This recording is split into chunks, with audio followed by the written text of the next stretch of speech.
Final होगा कि final गत एप्रिल मसरे एमकेसीजी कैंपस भितर गोटे मोटरसाइकेल चोरी तदंत समय आम दुई जन चोर को धरलु जड़े रवि नायक और विकास नायक से 17टा बाइक जबत हो 30टा सैकेल पाक जबत हो मोटर सपरेंडी था मैंने गोटे जगह चोरी नहीं से मोटरसाइकेल जो नहीं इमिडिएटली गोटे अन्य जगह पार्किंग रखी दूसरे तुरंत से गोपालपुर जब चोरी कले नहीं रखी रामलिंगम चोरी कले नहीं रखी दूसरे एमकेसीजी पाखे बड़ सपोर्ट दिया एसडीपीओ टाउन आईएसए बेनपुर और स्टाफ मैंने मिसिक बहुत परिश्रम करके रिकवरी कर आशा करदर आउ जहाँ चोरी बर्तमान पर्यटन 2 जन धरा पड़ते 17टा मोटरसाइकेल जबत और 30टा साइकिल जबत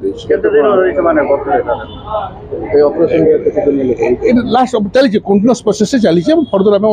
चेष्टा गोटे गैंग धरा पड़े बाकी तदंत पर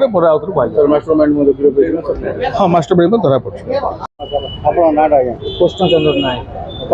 गाड़ी गाड़ी मेडिकल सिक्यूरीटी गार्ड ड्यूटी करी 2टा अर्ध बेलू मो गाड़ी पड़ी वर्षा है 30 तारीख आर वर्ष 30 तारीख एबे ए वर्ष 30 तारीख गाड़ी मिली मो बियानपुर थाना एफआईआर कॉपी वर्ष पर गाड़ी मत काली सार फोन करते आप गाड़ी मिलला आसतु कौन कहे पुलिस गाड़ी धन्यवाद दूसरी पुलिस का गाड़ी मिलला।